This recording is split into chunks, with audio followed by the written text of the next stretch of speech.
Jay McGee is a powerhouse performer and another entertainer waiting for the curtains to open and the lights to switch back on.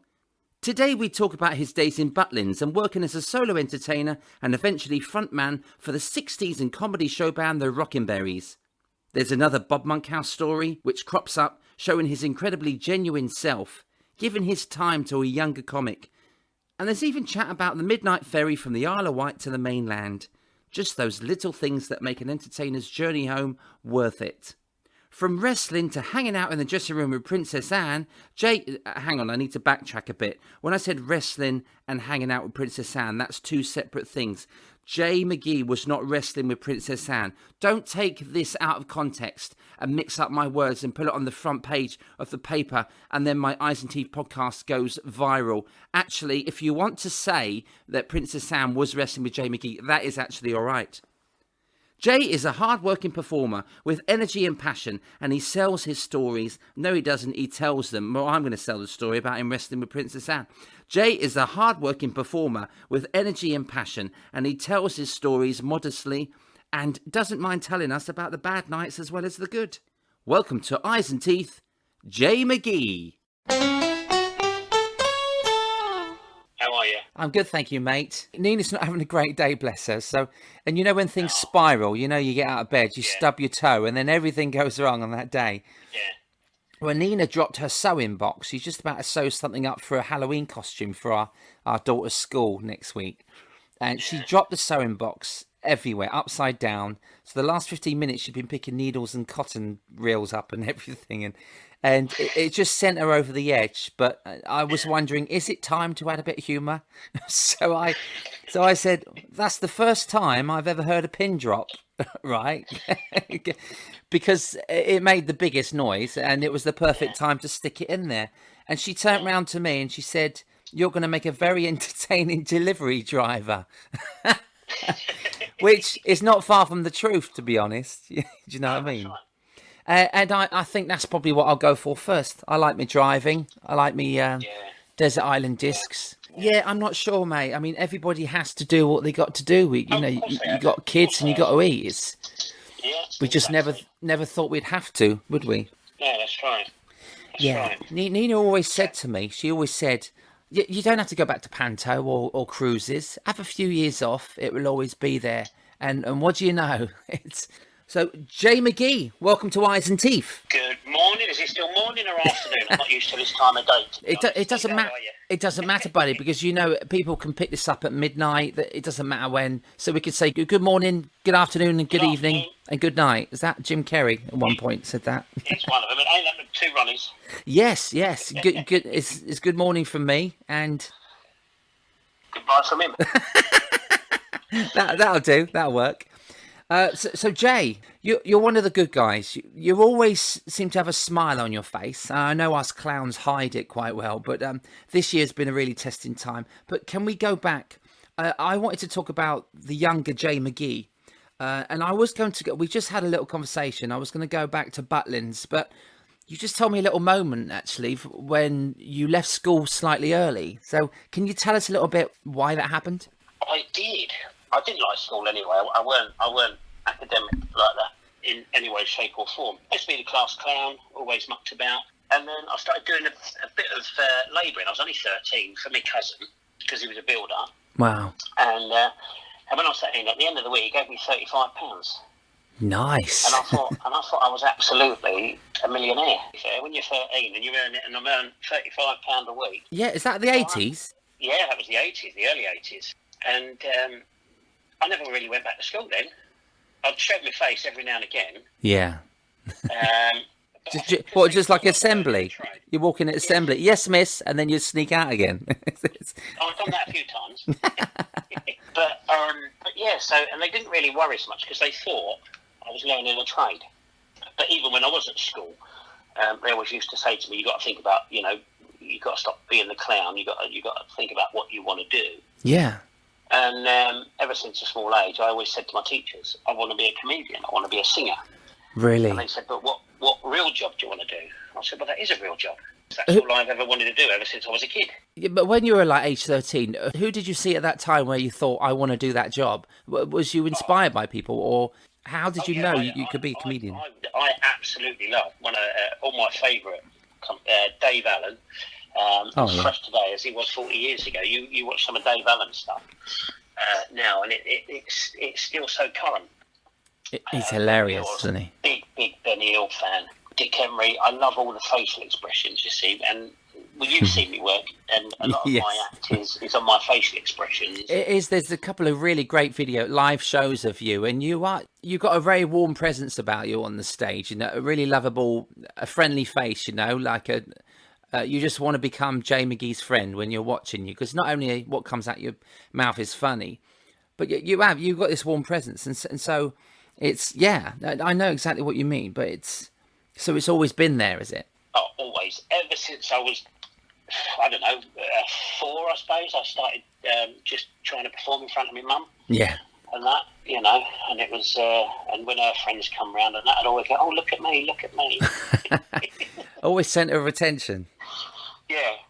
Wow. Yeah, and I used to put a curtain over the washing line and say, welcome to the show. And stuff like that. Nice. So you proper use that hairbrush as the microphone?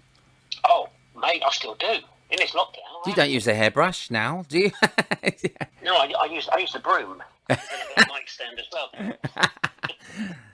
Oh, that's handy. So you had quite a few inspirations then. I mean, I think the 80s, I've spoken to people like Jimmy Cricket, the Grumbleweeds. They were the people that were up and coming on the television at that time. Right. 80s was such a great... Benny Hill was still on, and Dave Allen, all those shows...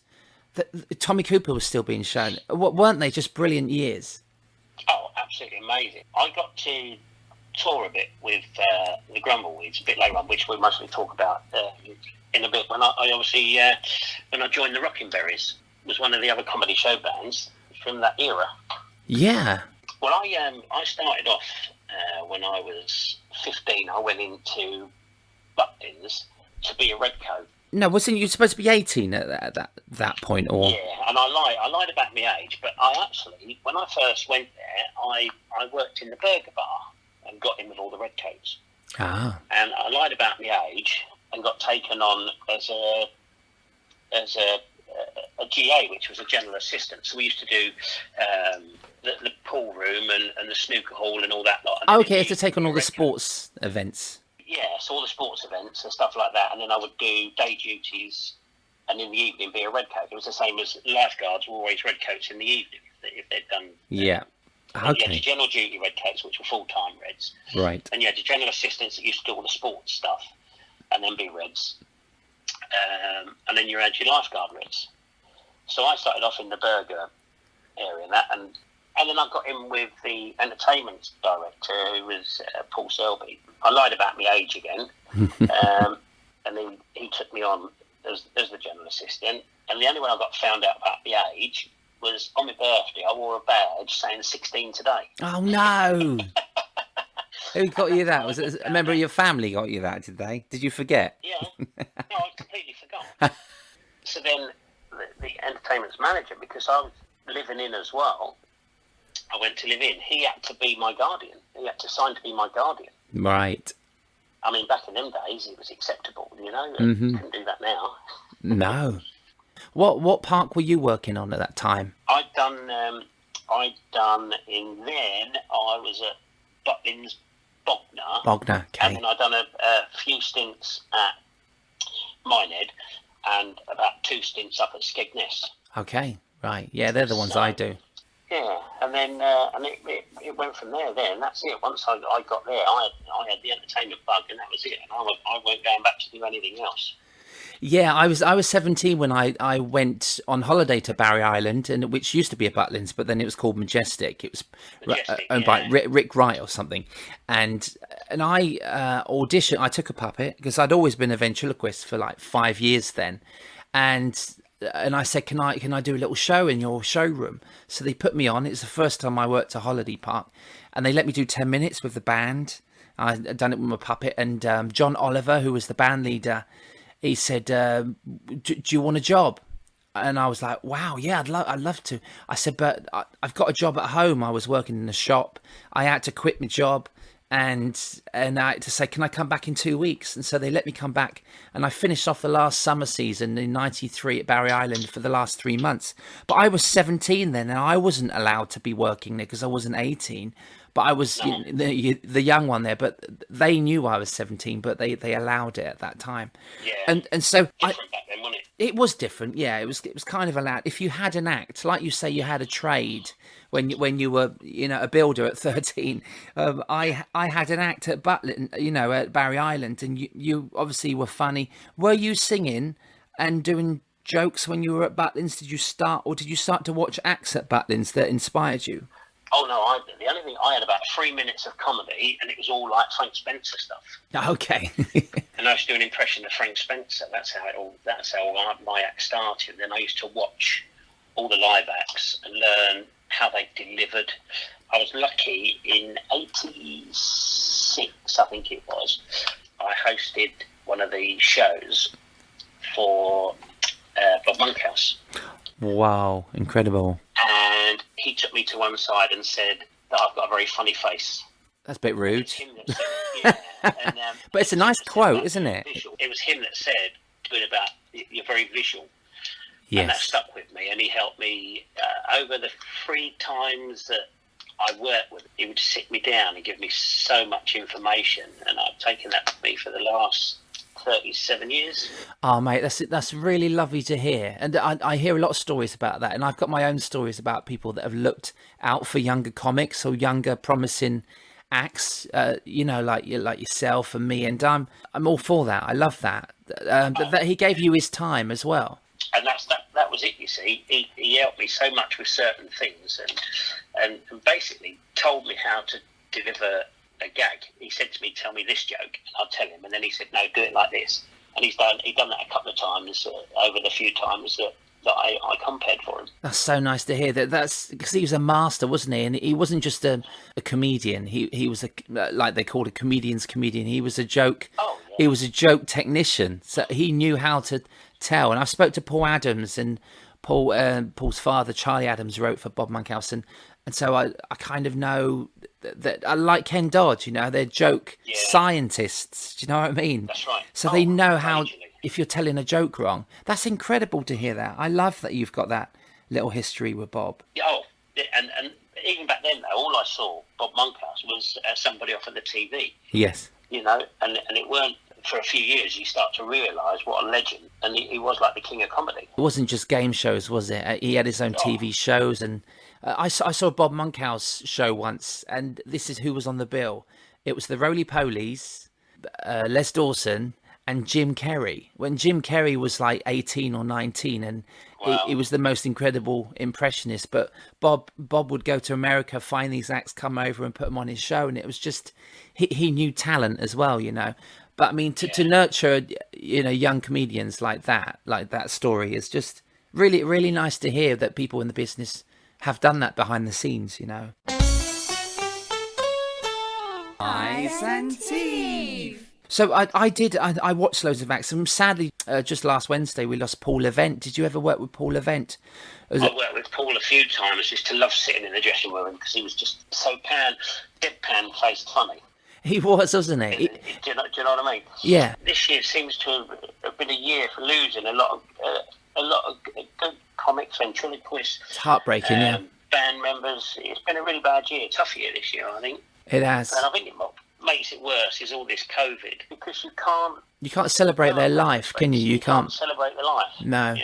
Fingers crossed for 2021. It was going to be more memorials, I think, for people, isn't it? Yeah. Where we lost my guitarist in August. He died. Yeah. And he taught me a lot as well within the band. Did he? Because he was one of the originals, wasn't he, Chuck? Yeah, he was the original. Yeah, he started the Rockin Berries and had been there for nearly 60 years.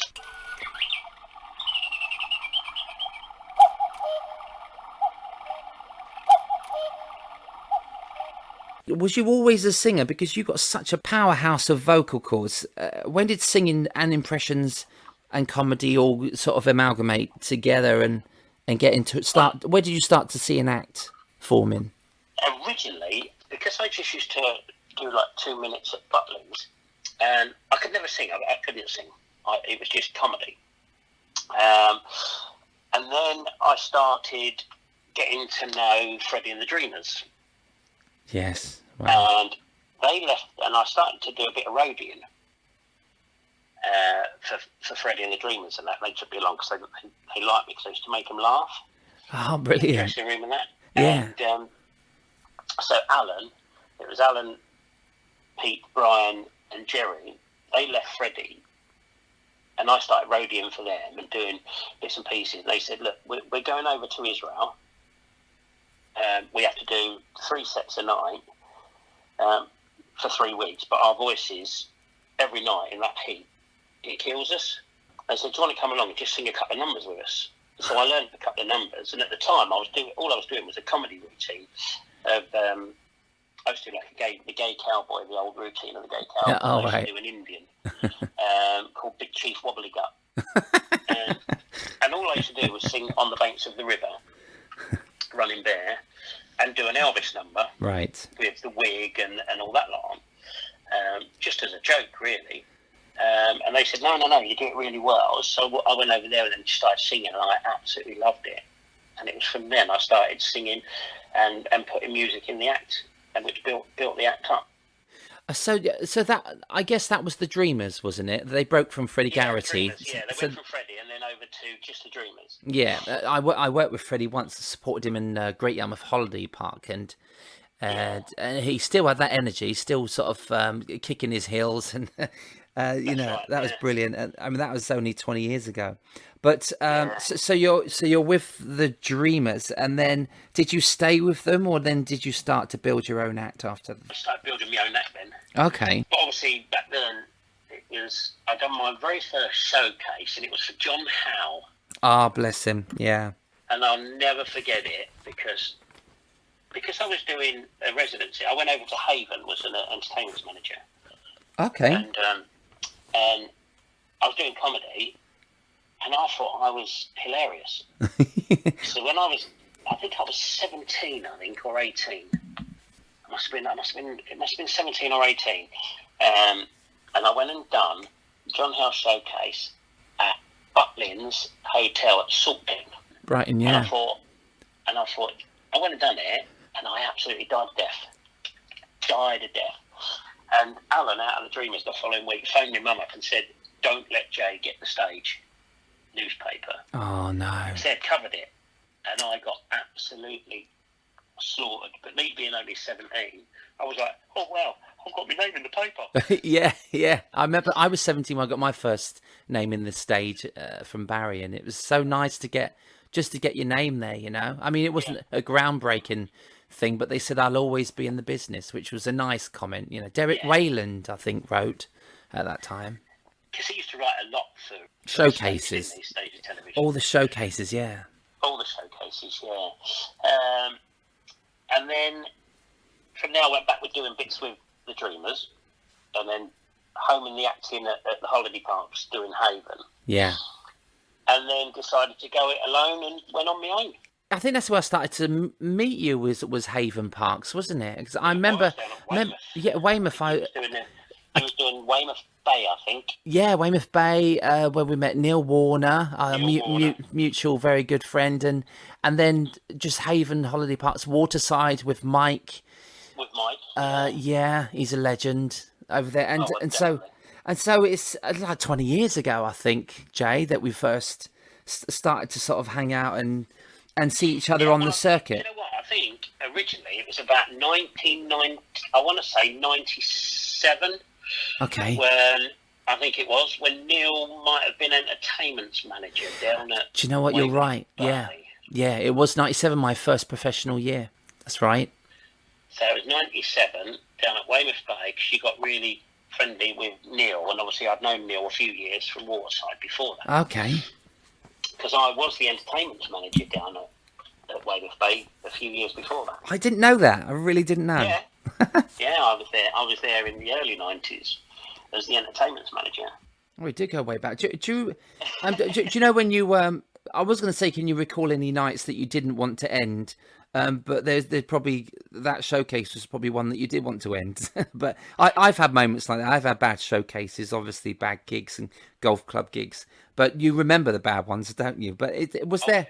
I mean, in the early days, do you remember any nights that you just didn't want to end, where the audience were with you from every gag, every song, and you just like, wow? I've had quite a few nights like that, and in the especially towards the end of the mid to late 90s, they always used to call me the new Ken Dodd because I didn't know when to finish. I would just run and run and run and run. Yeah. And I always remember a mate of mine who was a comedian called Bryn Peters.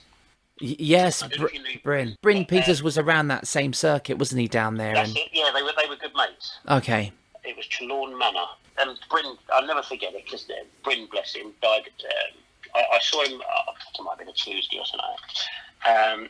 And he said to me, "You know what? He come and watch the end of my act because he was working at Lou Bay. I think he'd done his show there, and he knew that if he come over, I'd still be on." I think that's how I first met you, actually, because Jay's still on. Oh, I'll come and watch the rest of his act, and I think I caught probably another hour. Yeah. And Bryn said to me after the show, he said, "You know what?" He said, "I hope I live long enough to see the end of your act." And the worst thing is that he died the next day. Oh, is it around that time? And that's stuck with me. But I'm terrible for running over, and it was only when I started doing the cruise ships that I actually stick to time now. Well, do you know what? You've got no choice, have you? Because there's the second house coming. Once you do the first one, you've got to let them in. I even made that mistake this year. I went so well, and I went back to a Warner's gig, and they said 45 to an hour.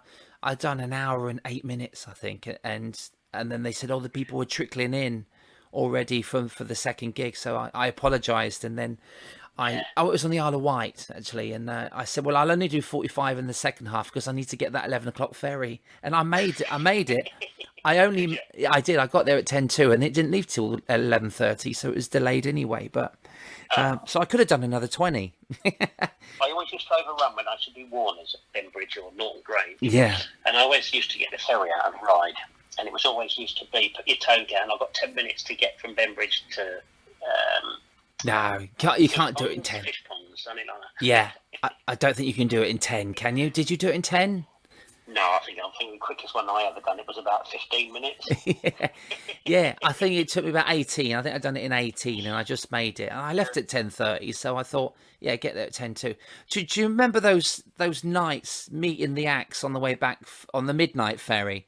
The midnight ferry, when it changed to 11 and 1, it ruined it, I think. But when it was a midnight ferry, I sat down there with Jimmy Tamley. I would roadie for him, and then later when I became cabaret, I met Bros once on there, Matt and Luke.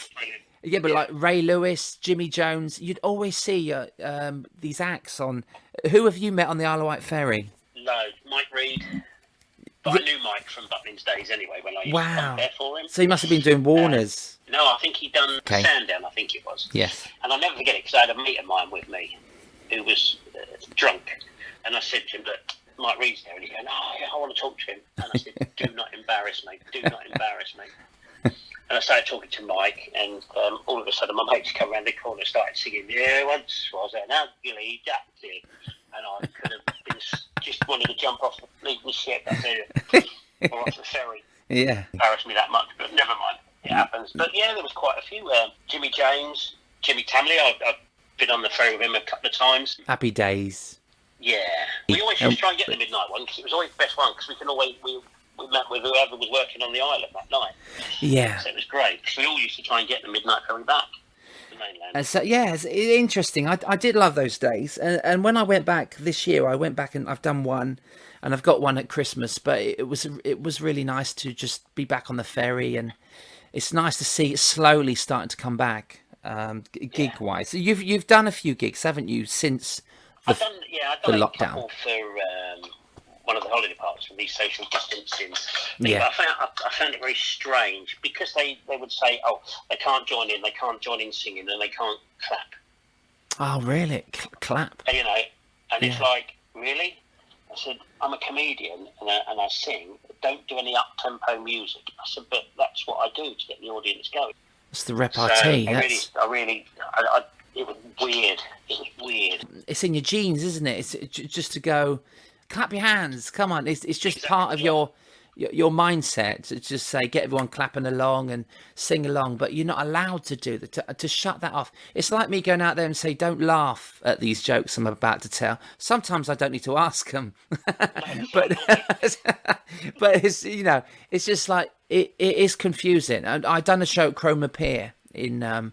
it's probably one of the first gigs I'd done back in August, and it was just an hour and a half show, 3 acts they had on, and I went on and done my half hour, but they all sat there, not just in masks, they have to wear masks in the theatre, but some of them had the visors on, they look like Star Wars sort of heroes.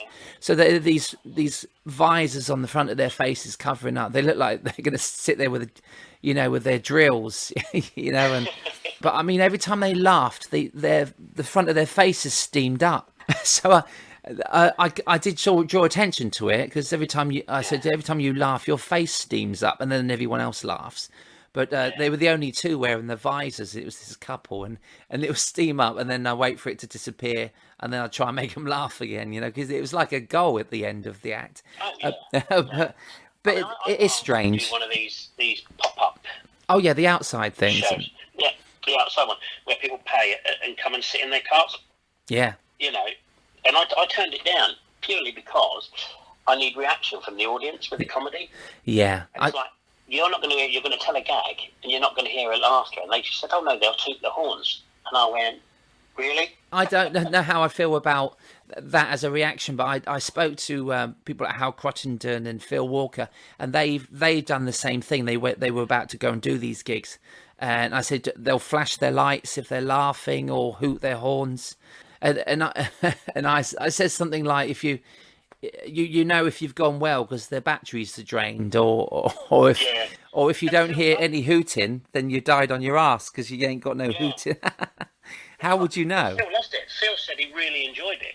Yeah, he did. It scared me to do it because I didn't know what the reaction would be. Yeah, did you? One of the first ones. Did you do it? No. No, you didn't. No, I turned it down, and then other people started doing them and said, oh, they were really good. But I'd lost my chance then, you see. Yeah, for a comedy act, and you always worry about people walking out early, I don't mind them coming in late. I just don't like people walking out early because it breaks your heart. 30 years you've been moulding this craft, and then someone walks out on you, and you feel like you've been cheated on. But for people to walk out, okay, that's something. But when you're in a car park of cars, I would imagine if they didn't like you, they just turn around and drive away. but I suppose they're... They're kind of blocked in, aren't they? How would they get out? Yeah. Did you remember any really bad hecklers or ones that got out of hand, or hecklers? Have you had any hecklers that you remember? Oh, yeah. I've had a couple of bad ones. And you learn it over the years, because I enjoy a good heckler makes the show. Yeah. Make and break a show. Yeah, if you put them down, or if they're funnier than you don't mind that if they're funnier than you. That does not bother me at all. As long as it gets the laugh. And that makes the show even better. It does, doesn't it? Yeah. I've had a couple and you learn it. When I first started doing it, I get a heckler. You learn who you can have a bit of banter with and who you can't. If they're not too drunk, they can be absolutely fantastic. Yes. You learn within the first 2 lines of them shouting out, you think, oh yeah, they're drunk, or so you know when to ignore it. Or not. But yeah, I had one, and I'll never forget it. I got booked to do jumping jacks in Skegness. I got there, and it was a bikers weekend. Oh. For MCN magazine. Wow. And I went in jacks, and there was 500 bikers. And I'm thinking, I'm not blue. I do innuendo. Not until that night. Sing a few songs. They were jeering, booing, throwing abuse and all that lot for ages, and this one bloke kept shouting and shouting and shouting, and I said, look, the only reason why you're shouting, I said, it's because you've got 30 mates around you. I said, oh yeah, I said, I get it, you're all bikers, oh, look at me, and he was Scottish, and I'll never forget it, and he said, and what sort of bike do you ride? And as quick as anything, I just looked back, I said, it's called your wife. And the whole place just erupted, and he got up up out of his chair, walked across the floor to the stage, and I thought, oh my God, he's going to hit me. And he just shook my hand and went, you beat me. Oh, he's a professional heckler. Absolutely fantastic. And I'll never forget that. No, well done, mate. And you were 13 when you done that one, was it? You were 13. Yeah, well, that must have been early 2000s, that one. Yeah. Late 90s, early 2000s. You do learn, when you think on your feet like that, and they give you comedy gold, they give you a great feed like that. You can't not say. Yeah. Whereas I wouldn't be able to do that. I'm not confident enough to stand. If I'm being heckled, I just let them heckle me until I get a dummy out, and then I would do what you did. I would be ready, but I'm not brave to do that. So well done you for not only coming out with a perfect answer, but actually going for it. Jay, are you a brave comic? Do you not care really? The thought of somebody coming up to me after a show and saying that they didn't like it would destroy me. Yeah, you're quite sensitive soul. Yeah, I'm not there to upset anybody. I'm there to make people laugh. No, of course, yeah. And the way of the world at the minute, no matter what you say, it's as if somebody's going to be offended about being offended. Oh, it's changed now, yes. Yeah, so that's much. true. The days are gone where you can say whatever you like because it's funny. And I think that thinking on your feet now is actually coming back with that quick answer used to be genius, but now it's like you're only genius if you've got 5 minutes to think of the answer because you could say the wrong thing straight. But then I guess if you're in a comedy club situation, then I think they just let it go. They're not going to go to the papers, and because you've been on PC. Because we do mainly cruise work, theatres, corporate, you've got to be careful in them. If I went into a comedy club, I'll get away with a bit more than you would when we do the theatres and the cruises. Yeah, definitely. Different markets. On the cruises now, they say, you've got to do a late adult show. Say what you want. Yeah. And you can say what you want. But I said, which I find strange because within reason, they say to you before you go on, you can't do this, you can't do that, you can't do this, you can't say this, you can't say that. Yeah. And then they say, but in this one, you can say whatever you like. It's confusing, isn't it? That's as the world changes, Yeah. When the Brits, though, if they're on an all-inclusive and then no one's going to complain at 12:30, are they? Have you done the Morella cruises at all? Yes. I used to do a lot of Morella cruises. I done one last year, and I have to say, I have had some great audiences at sea, but apart from all Australian audience, and I was down in Australia doing a cruise, they were, up until this point last year, they were my best audience. But last year I done a Morella cruise, and I went in to see a few shows before I went on a few nights later, but I walked in and they're just handing out prosecco, beer and wine. You haven't got to pay, it's inclusive. And so it's like it's Benidorm, it's the Solera at Benidorm, but on a ship. Yeah. And so I when I went on, I thought, these are a great crowd, I can't wait to work tomorrow. I went on and done my 45, and literally, don't you, in the first 30 seconds, where you're going to have a good time, or whether they're going to have a good time. And they were with me from that moment onwards. And I'd done that 45 minutes twice. And then 2 nights later, I came back, and they were the same again. They were incredible. Is it the drink, or are they just great audiences on that line? I don't know. Do you know what it is? I think because cruising is available for everybody now. It's not just people with money. Yeah. It has changed in the last 15 years, as you know. Of course, yeah. You can go and do Silver Seas, and they're so reserved. And I always say there's 2 types of cruising. If they get on a plane and meet a ship somewhere, they're holiday makers. Yes. If they get on at Southampton and cruise back to Southampton, they're cruisers. Completely different audience. Oh, that's interesting. Completely different audience. And you look at the Morella, and to me, they're all, a lot of them, and I used to say this before when I was to do, in about 2012 when I started doing them. You'd go in a bar on certain ships, different companies, and it'll get to nearly midnight, and there'll be a few people in the bar. All the older ones have gone to bed. But on a Morella, you go into the late night bar with a disco and all that lot, and everyone's in their 60s and 70s, partying until 3 in the morning. Wow. Because they've worked all their lives. Yeah. They want to enjoy their retirement, and they're working class people that have gone away to make memories. Definitely.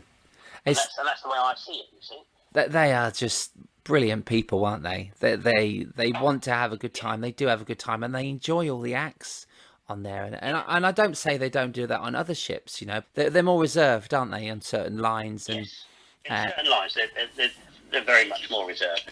yeah, but I mean, on Morella, I mean, even on formal night, they're hanging from the chandeliers. They're really, do you know what I mean? It's just a different atmosphere, and I couldn't believe it last year. Wearing their tux with trainers. Yes, yeah. And that's the women. Yeah, I know. I really enjoyed that last year. It's yeah. I hope to go back. We hope it comes back soon. When I was 12 years old, Jay, I went to the Basingstoke Carnival to watch the Rockin Berries.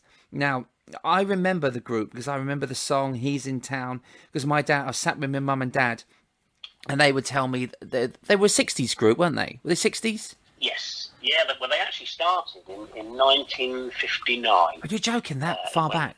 Chuck started the Rockin Berries in 1959. He started when he was 14. He played the guitar, and he's got a picture of him on stage in Birmingham. And I never knew this for years. He's got a picture on stage with a bloke with his arm round him, holding Chuck's guitar, and it was Buddy Holly. Wow. Buddy Holly used his guitar. Yeah. That's a wonderful story. Yeah. Is that nice? Yeah. And then it went from there, and then they went. But at the time, when he was 14, 15, he had his little band. They were called the Bobcats. Okay. He was a big Chuck Berry fan, Chuck was. And that's why they called him Chuck. And then in 60, I think it was 62, they went out to Germany as the band and started doing like 8 sets a night. Yeah. So nobody knew who they were in the UK, but they went out there and was doing a lot with the Beatles. Yeah, I just heard it was a Desert Island Discs tour, Paul McCartney talking about those years, you know, and he's saying about all the other bands that were out there, and they done 8 sets a night. It was just right. 8 hours a night. 8 hours, yeah. So they used to do like a half hour, 15 minutes, half hour, 15 minutes, half hour, 15 minutes. Wow, it's like doing Fred Olsen, isn't it? And then they had, because Chuck was a real big rock and roll fan and Chuck Berry fan. Yeah. This other guitarist came in and said, "Look, I really need to learn this riff for the band because they want to do this number." And it was George Harrison out of the Beatles, and Chuck had to sit and teach him Roll Over Beethoven so they could put it on the album. No, really. Yeah. So Chuck was a really important, like, rock and roll guitarist, early history. He was one of the most respected guitarists. Tom Jones used to support the Rockin Berries in the early days. Did he? Wow. Yeah. And it's weird because Tom said this story on Jonathan Ross years ago. Okay. He said if it weren't for Chuck out of the Rockin Berries, Tom Jones wouldn't have lasted much longer. He said because he was supporting the Berries and Chuck was watching Tom from the wings, and all the blokes are booing, all the women are screaming. And so he walked off. Tom Jones walked off, and Chuck said, "What are you doing?" He said, I've had enough." He said, "I'm fed up with it." "No, they ain't listening." And he went, "No." He said, "You go back out there and finish your set." And Tom looked at him and went, "Oh." He said, "Do you think that much of me then?" You know, he went, "No." He said, "But if you finish now, it means we've got to do an extra 15 minutes. Get your ass back out on the stage and finish your set." That's brilliant. And Tom Jones told that story on the Jonathan Ross show. Wow. Did he really? You'd phone Chuck and go, "Oh, I just heard this story." And he'd go, "Oh, yeah, I know." And he was like, he could have wrote a book until he died. I kept saying to him, write a book. Because there were so many stories. They do panto with Tommy Cooper for years. They were good friends with Tommy. The stories are unbelievable. Jeff was the blonde guy. Was he the guy with a falsetto voice? Yeah, Jeff was the singer. Yes. Who was the falsetto. So he joined when they was in Germany. They needed another person, so he joined a bit later. Okay. And then, and when he joined the Berries out there, when they come back, is when they started travelling here. But they used to do a bit of comedy and that, just to make fun of it. Because he was falsetto, he used to sing all the girls' songs. And then he'd done a few years, then decided that he wanted to go on his own. Right. And left the band. And then he would come back to the band again for a couple of years. Then he left again. Then he'd come back again. Then he left again. Then he'd come back again. And then we brought him back in the band in 2009 until 2014. Really? Well, I saw him in Yeah. I saw him in 1988, and this is when when I was 12 or 13, and Chuck was there, Jeff was there, and Stevie Ricks was fronting as the comedy. Because when did it turn into? Because they've done some great songs. I do talk about "He's in Town." It's one of the ones that sticks out for me. But when did Yeah. the comedy start coming into that group? Do you know? I'm sure you know the history of Yeah. that group. In 68, they started doing towards the end of 67, 68, they started doing all the impressions with Clive Lee. And Okay. the reason why that went about is because they got offered, they had a song written for them called Funnily What Our Love Can Be, which was for a hit for the Ivy League. All But right. the Ivy League originally were just two writers. Yes. They sent the song to Chuck and they listened to it, rehearsed it, put their own twist on it, and the record company at the time turned around and said, well, no, we want you to record it. Then I've got two bands going out earning two lots of money. And that's the way that it was. Okay. They had a song offered to them, which they all absolutely loved, and they recorded it. And the record company wouldn't put it out because it wasn't the same as He's in Town or Poor Man's Son. So it got given to somebody else, and it absolutely skyrocketed this other group to superstardom. And it was called Walk Away Renee for the Four Tops. Four Tops. Wow. What a history. So they knew they weren't going to get another hit. In 68, they knew they weren't going to get another hit. So they went down the cabaret route of playing all the Blazers, Savers, Lakeside, all those. Yeah. Lakeside, all the top clubs, and we were earning phenomenal money because they were one of the best show bands. And obviously there was the Grumbleweeds. So there was like the Grumbleweeds, Barron Knights, the Black Abbots, and the Rockin' Berries. They were the four main comedy show bands in all of the 70s. Yeah. And obviously the Rockin' Berries were the band that used to do all the stuff on 321. Blimey. And all the skits and the bits on there, they used to be on there a hell of a lot. Oh, it's fantastic history, isn't it? It's really nice. So yeah. you end up being the front man. So Stevie Ricks was there when I saw him. Did you take over from Stevie? Yeah, I took over from Stevie. Was there for about 3 years, I think, and I took over from Stevie. Right. Yeah, and I've been there ever since. I'm the longest serving front man that they've ever had. Fantastic. And I still love the band. What's it like being in about a 60s group, but with the allowance of and freedom of adding your own style of humour? It must be the perfect show for you because you've got guys backing you, singing songs that you want to sing and singing their hits as well. And then you can go and do your impressions and stuff. It sounds like the perfect Jay McGee gig. It is. And it was great because if there was any... they always used to say to me, if ever we have any technical problems, I would just step forward and just do straight stand-up. Right. Cover every angle. That if there was ever a problem on stage, Yeah. I used to step forward until it was fixed, and then we'll go back into the show. So we did have quite a bit of the best worlds. I had my bass player, little Stevie, Yeah. was fantastic, and we had an absolutely fantastic rapport going between the four of us. Yeah. Is he the guy with the really curly hair? That's it, yeah, because everybody used to think it was a woman. Did they? Oh, yeah, I always used to say it for the people at the back, this is a bloke. You do that as a side gag, don't you? Actually in the act, you do. For the people at the back, that's a man. It's lovely. But it was a tight show, and they weren't used to somebody like me because the Rockin' Berries were so slick, and you could time the act from start to finish. It could be 44 minutes and 26 seconds, and that's how it is every night. Wow. You know, because they were... Even though you were in it. No. As soon as I come in, that all went out the window. Another hour, yeah. Because, well, it wasn't only that, it was the fact that we'd be doing a number, if I do like the routine where they're playing, they just go round and round, I'll be doing comedy over the top. Yeah. Or I'd stop them and think, oh, I've just thought something really funny. All right. And I would go off in a tangent. And they weren't used to that. Oh, okay, I see. So they got used to the Jay McGee way. We got a whole new market then. We got a whole new market of a younger generation. Yeah. Thinking, oh, wow, it's not just music; it is comedy and it is stand-up. It's a proper show. I spoke to Ron Lucas, the American ventriloquist, and he's one of my idols, and he said to me, he said, Steve, I don't do an act. I do a show when I go on ships or when I do theatre. So what you do is not just a cabaret act; it's a proper show that you put on, because it's an amalgamation of, and I've used that word twice now, and I don't normally say that, but I like using big words. Sometimes I will just throw them in now and again. But it really is like the comedy, song, impressions, production, but also there's a 60s band element to it as well, which just... It's a whole night of entertainment, isn't it? Which is amazing. Yeah. They're getting so much for their money.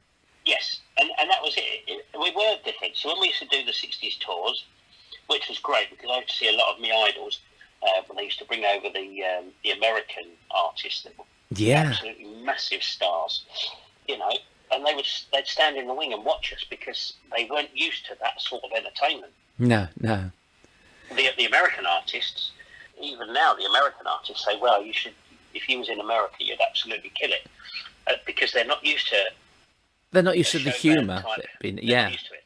Okay, I guess it's primarily a British thing, isn't it, with Comedy Showband? I did support the Barron Knights once. I love those guys. And Rockin Berries, as I remember when I was 13, I just remember it being so funny, but they were doing songs, they were doing everybody that was around at the time, with Stevie and now yourself doing it.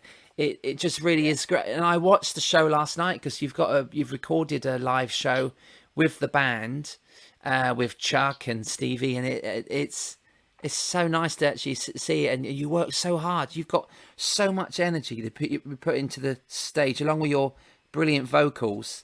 And like I said before, like your cheeky boy nature as well, it comes across so nicely. That's it. I mean, when I was obviously a lot bigger, because you look at the Berries, how they were, they was all... as far as they were like not sex symbols as such, but they was unique. They were all slim and all that. And obviously, as you know, I've lost a lot of weight since having the gastric band. But when I was in the band, I was eating 26 stone, and they weren't used to seeing somebody like me so light on my feet, being able to run around, jump. It's incredible how much you work. I never have that energy on the stage. I don't know. How's Jay doing this every night? It's brilliant though. Brilliant. And it's something that, and then as I get older, I'm thinking, I can't jump up and down off the stages anymore. But in the edge, as soon as I walk on stage, I'm back to being that 18-year-old. Yeah. And I feel that I'm invincible. I can do what I walk out on stage, and I can do whatever. I can do everything. Yeah, it's the adrenaline, isn't it? And I can't move the next day. Well, you're very slapstick. It is really slapstick, and like you say, it's. I love all that. Yeah, there's a lot of visual in your face as well. There's a lot of comedy coming from your face, which is great. And I love the classic the props that you use as well. And you go for the Mick Jagger, but the lips cover your whole face. It looks like a great vent act. Great routine, the little great routines. And when we used to go, like the Elvis, just little things like we used to go from the voiceover come over, and I'm dressed as Elvis, full Elvis, and I just go from a king to a queen, and then I'd literally just drop the Elvis costume, and I've got the Freddie Mercury costume underneath. Wow. It's little clever things like that. We used to do a bit of comedy with that. Yeah, quick change. Just quick change. I used to love all the quick changes, but it used to absolutely kill me when I was the 26, 27 stone at the time. So I got towards the end of 2009, I hit 28 stone. Wow. So was it getting dangerous for you then, Jay? Was it? When did it get to that point where you were too tired, or how high the stage was? Yeah. You still jumped off. Jump up on it. I could jump down, and I used to take a run up. They used to give me a drum roll. As long as my foot caught the corner of the stage, I could hoist myself up without using my hands. No. I've done all the work. And we were doing a place one night, and I've got my foot right, and as I've gone up, my leg just gave way, and I just slid.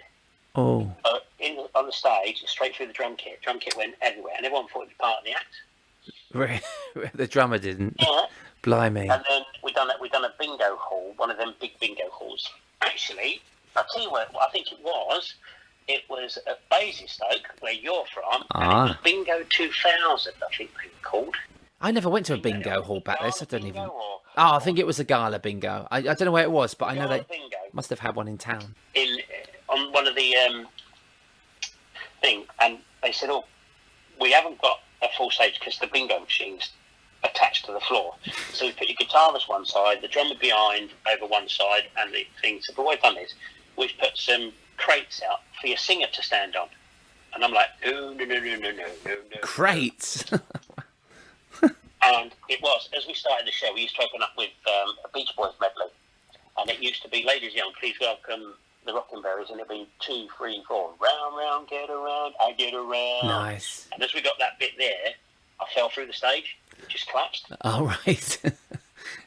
But it had a carpet on it, and it was like a comedy thing, because as I dropped through, the carpet sort of rolled up, so I was still upright, so the top half of my body was hanging out at the top. So I just got the mic, carried on singing, and climbed out. And it was mostly one of the funniest things, but one of the most embarrassing ones at the same time. Yeah. You know? Oh my God.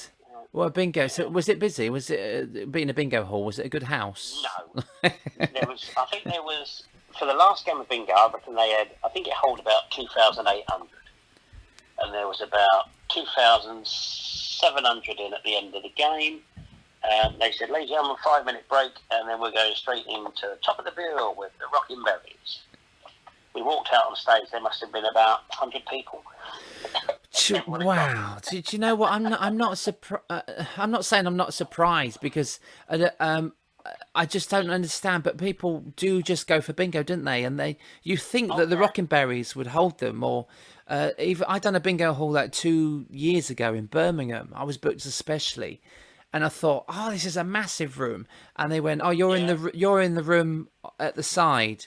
And so you come out of the big main room, and then there's a smaller bingo room, but with a little stage. I thought, okay, well, it'll be packed in here because they'll all come out from there. And then when they announced that I was on in 10 minutes and the game finished, the whole of the huge bingo room cleared out, and then there was half of my room, which looked kind of busy, was just waiting for the end of bingo as well. That halved, and then I just had half a room. I'm just thinking, wow, they really don't want free entertainment, you know. I mean, it's not free for the company, but it was, you know, I had a great night, but it was just, it's a shame, you know, that people didn't want the entertainment at that time, where now they you know, crying out for it.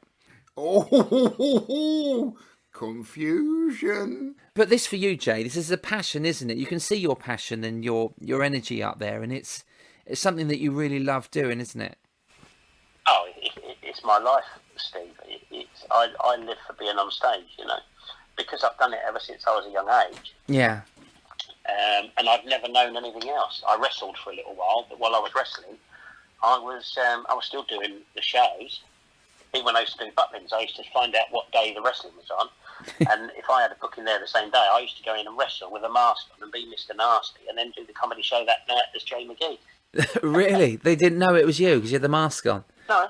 Yeah. Blimey. Yeah, I used to love my wrestling when I was younger. I didn't know that. In the So late 80s, yeah, the Big Daddy and the Giant Haystacks, I remember. They're the ones that stood out for me. That's So I used to wrestle like Pat Roach, and yes, because I'll never forget, I used to do the holiday camp. It was the holiday camps at the time. yeah. Havens used to do it, didn't they? Used to do wrestling. Yeah, and Butlins, and so it was more holiday camp entertainment where the villain would come out and everyone booze and all that lot, and you would go, and I'd go, "You shut your mouth, I'll come over there and knock your block off." You know, it was all tongue in cheek. Yeah. And then I got asked to do, and I was called the Demon, Ricky D, an American. All right. And I'd done Worthing Pavilion, and it's my very first time at doing a town show.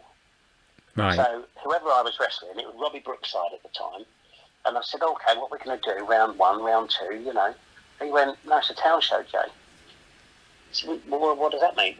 He said, "Just go out and play it by ear." I went, "What?" Unrehearsed. And I went, no, yeah, unrehearsed. And it was, I'll start, and when you're ready to take over, just give me a pinch on the wrist and I'll let you take over a bit as a villain and then I'll come back at you. And I was like, no, I need to know what we're doing. He went, think on your feet. No. Couldn't believe it. Yeah. And I looked at the ring and it was the Barbarian walked out and this bloke went for him and he just hit this bloke as hard as he could on the chin. And I was like, oh my God, what am I doing? I'm an entertainer. This ain't, boy, it's very different. Blimey. I go to the wrestling matches to have fights outside and that with the wrestlers. I can't do this. I'll go back to the holiday parks. Yeah, you got to think of your feet, but you can't have some giant running towards you and you shout, "Your wife." That's right. I always remember it was Worthing Pavilion. Yeah. That I was the villain and I got thrown over the top rope. And as I hit the floor, I'm thinking, why are the lights going out? And it weren't. It was people running out and like kicking me. So I just curled up in a ball till security came and moved off, and then I got up and I started to get back in the ring. And as I went to get back out, this woman come out and hit me over the head with a frying pan. Oh, these Warner's gigs are getting rough, aren't they? Theatre. Was it really? In a theatre. And the woman come out and I went, I get you could bring a stick or a walking stick or whatever, but really a frying pan? You're joking. No. She didn't even cook your dinner. No, didn't even do an egg. Offer me an egg sandwich or nothing. Mate, that's crazy. So they took it quite seriously then, the audience. But if they're wrestle fans, they should know better. The sound shows, if they're wrestling fans, they take it very seriously. You should have come out as Ozzy Osbourne and just done, come on, not your block off. You ever think about coming out in some of your showbiz wigs when you're fighting? You never mix the two up, did you? You didn't start singing to the opponent and then whack him in the chin. Oh, I used to shout some hilarious stuff when I was in the ring. I used to quote Forrest Gump and all sorts. I played the American. So you did then put a bit of characterisation into it, yeah. Brilliant. That's great. And it used to be quite annoying, really, because I was quite because I had the gift of the gab with the audience, and that's what it was. So the promoter down there, it was always be, you never wrestle outside the ring. But then he'd look at me and go, Jay, you can do whatever you like. Oh. Because it was so entertaining. You know? Because wrestlers are wrestlers, but to an audience, they couldn't play on an audience, where that was my forte. I would really play on the audience. Yeah. It's important though, isn't it? Getting back to your stage work, you've done a Royal Variety Gala. How was that? Oh, yeah. Was that with your band or was that?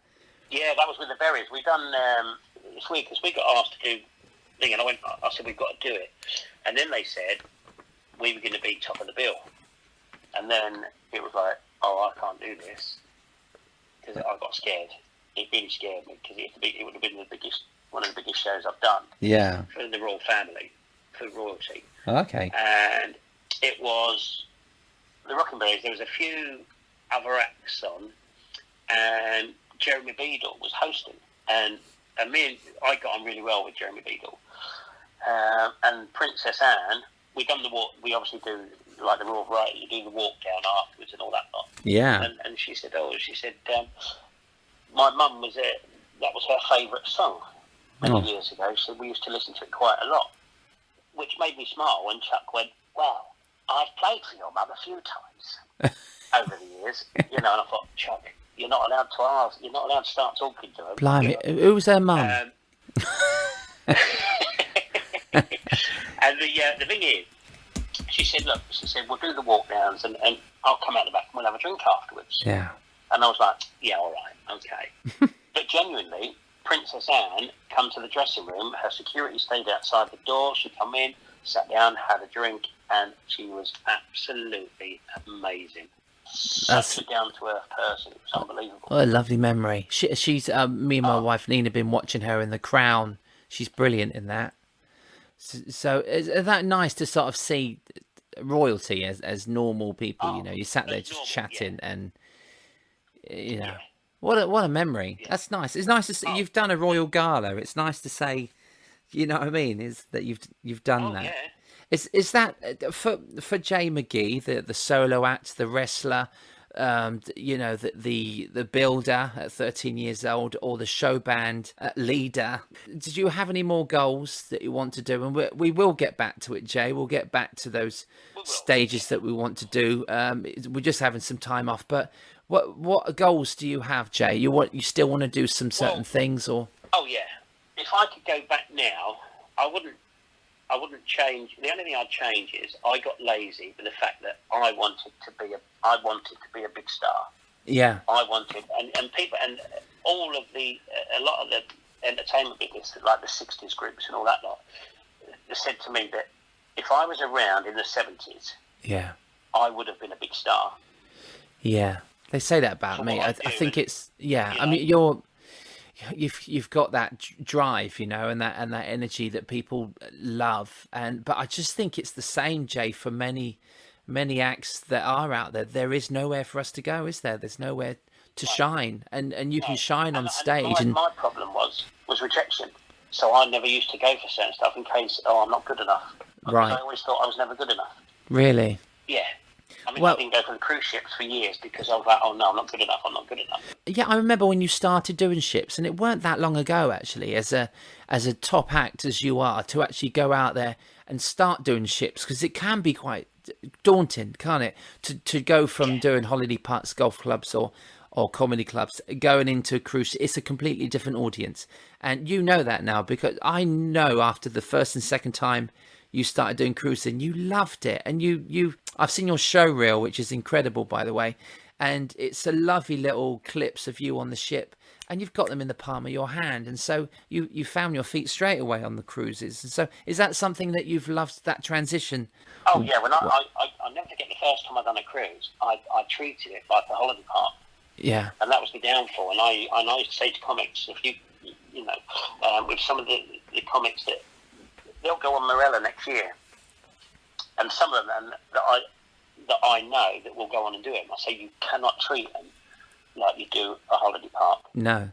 You have to just deliver it a little bit different. And I learned the hard way. Not the hard way. It was a learning curve. Sure. I went on and I was treating them like a holiday crowd, and they're not. It's a cruising crowd. It's different, isn't it? And each company is different, and I can do the same act on 3 different company shifts, but the act, although it's the same act, will be done very different. How I do it on Fred Olsen will be very different to how I do it on P&O, and very different to how I do it on Morella. It's incredible, isn't it, how much you do have to change between different cruise ships. And last year I was on Saga cruises and I was on Disney cruises. You can imagine the difference between. So it's not like, I'm on a cruise next week. It's on what cruise are you on, and what acts do you have to do, and how many different versions of that act do you have to split up? Are you doing 3 half hours, or 2 45s, 3 45s, or it's amazing. It really does shape you, I think, as an act, doesn't it? It really helps you to stick with your time, because you can't do more than 50 minutes, 45, 50. And you've got to go out there. I mean, when I first done my P&O, it was on the Ventura, probably about 12, 13 years ago. It was the second week, actually, that it was launched. A week before me, Jimmy Carr done exactly what I did. He'd done the same room, 3 45 minutes in one night. It's incredible. It's kind of difficult doing 3 45s in one night. So, you start at 7 and then your next show's at like 10, 15 or something. But it's... I know. Yeah, because you forget, don't you? You don't forget. You think, have I done this gag before? Exactly. That was my issue, because my act wasn't set in stone as every gag is exactly the same. Yeah. I'd do the first show, and then when I'd done the second show, I never used to think it used to go so well, because it was like, have I just done that gag, or did I do that an hour ago? I know. The first sitting. So I'd change in bits and pieces. But they said, you didn't do the same show. And I said, no, I know. They said, but you've got to do another show. And I went, yeah, I know. But there's a lot of the mainstream acts that add 45 minutes and that was it. They didn't have any more. Some acts can be word for word. I've never been able to do that. I've not got that mind, right. and I'm so easily distracted. So I go off the piste, as they say. And like you do, like what you said in the show band, you can go off because you've got it in your head. And if something goes your way, or somebody does something or says something in the audience that triggers a gag, a place there where they're from, that you go that way, don't you? Because that's what you know. And but you do learn. It is a learning curve. That's what makes it enjoyable. I think if you've done word for word, day in, day out, people in the audience ain't stupid. They can see, oh yeah, he's going through the motions. Scripted, yeah. Because I've always said to other comics, if you do not enjoy being out there, don't do it. The audience can see straight through it. Yeah, definitely. If you're going out there just through the motions, people can see it. They're not stupid. Yeah, if you show that vulnerability or that that sadness or just boredom, if you're bored, the audience would they'll walk out, wouldn't they? Or they'd drive away, depending on where you are. And Yeah. that was one of my things that people always used to say to me, you love being up there. When you're up there, you're yourself. And I went, yeah, because it's not an act as such. I'm telling jokes, but that's my personality up there. We can tell by watching you, and you've got some brilliant clips up there with the show band and with your solo work. It's just so nice to watch you work. And I sat down and watched you. I can't remember if I was on before you or I was a gig not far, but I came to watch you do your Meatloaf show, and you put so much hard work into that, mate. And you sound like him, and you looked like it. You got the outfit. It's incredible, but you work for your money, don't you? You really do when you're up there. Oh yeah. You don't let people down. But I'm the same as even in this lockdown when we've done Devon Bay, it was called, right? Torquay. Okay. And they said, we're so sorry, but we've only got 4 people out there. I said, but then 4 people have paid their money, so they're going to get exactly the same as what there was if there was 200, 300, 400 people out there. Yeah, that's even if I just go out, talk to them, sing a few songs, tell them a few jokes, that they walk away happy. I don't care how many's in the audience. You wouldn't just give them a DVD and drive home. I'll give them as well afterwards. Yeah. So I can go back and get the audience reaction. Of course you do. Well, that's the passion and the professionalism of yourself to want to. And I've had to do that as well this year. I've had 10 people in, 8 people in. Yeah. And you do, don't you? You have to do what you're booked for. And even if you only do half a show, you're showing willing, and people can see that you love what you do. Yes. I mean, with yourself, you live and breathe entertainment like myself. You love the business, you love everything about the business. Ventriloquism, if you went on Mastermind, you'd mostly score 10 out of 10 on everything that they can throw at you. It's great because the passion's there. The passion's there. Yeah. And there's a lot of acts that ain't like, I mean, we're still young. I'm not young, but I've still got a lot of passion. And other people coming into business just going, oh, I just want the money. And to me, it's not the money.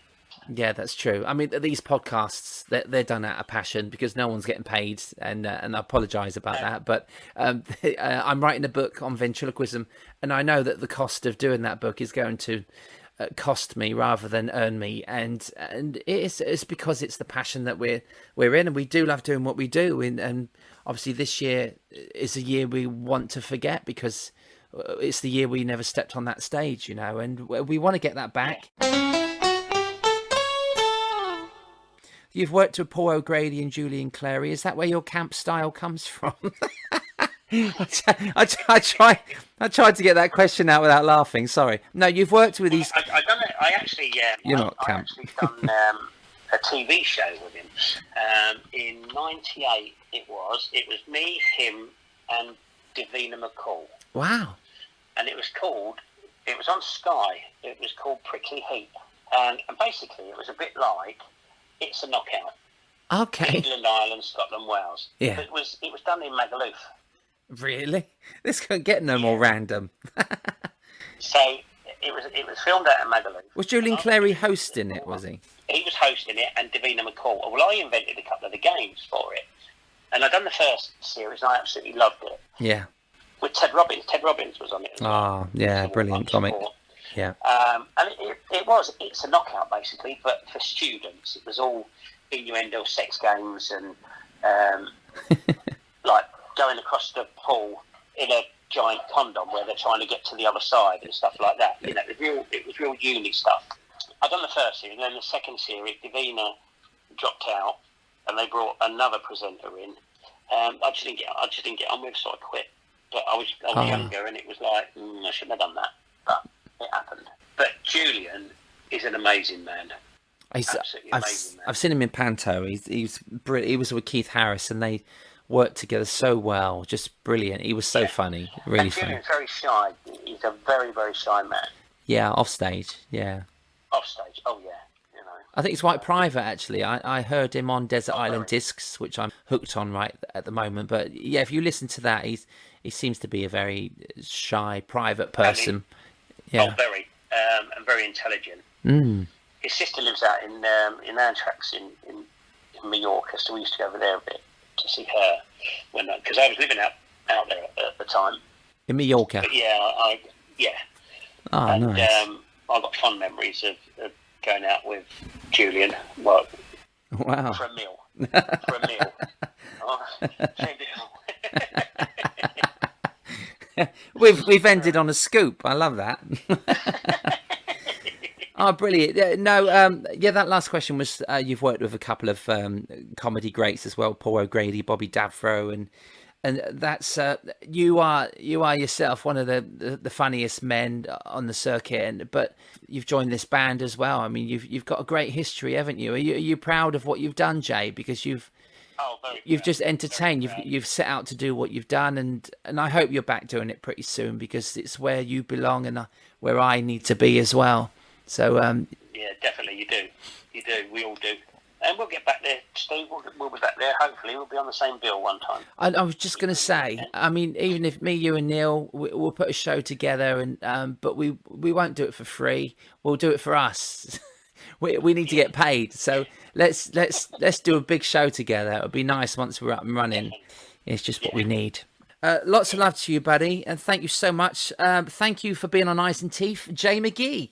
Thank you, Steve, and thank you very much for giving us the opportunity to have a great chat. Take care. Bye. Bye. Eyes and Teeth. Thanks, Jay. It's always great catching up with your mates on the phone. I must tell them that I've recently been recording them all. If you want to see more of Jay's work in the form of videos or more history and photographs, then go to his website at www.jaymcgee.co.uk, or you can find him on Twitter at the Jay McGee, and he's also on Facebook. Today's comedy quote comes naturally from Bob Monkhouse. Personally, I don't think there's intelligent life on other planets. Why should other planets be any different from this one? Eyes and Teeth is written, produced and hosted by Steve Hewlett. Vocals by Lola, Larissa and Nina Hewlett with additional vocals by Rich T. Eyes and Teeth music and jingles are produced and performed by Kevin Dean. Tune in next time when I will be talking to a brilliant writer, director, comedian, singer, actor, and one half of the Grumbleweeds. It's James Brandon. See you next time.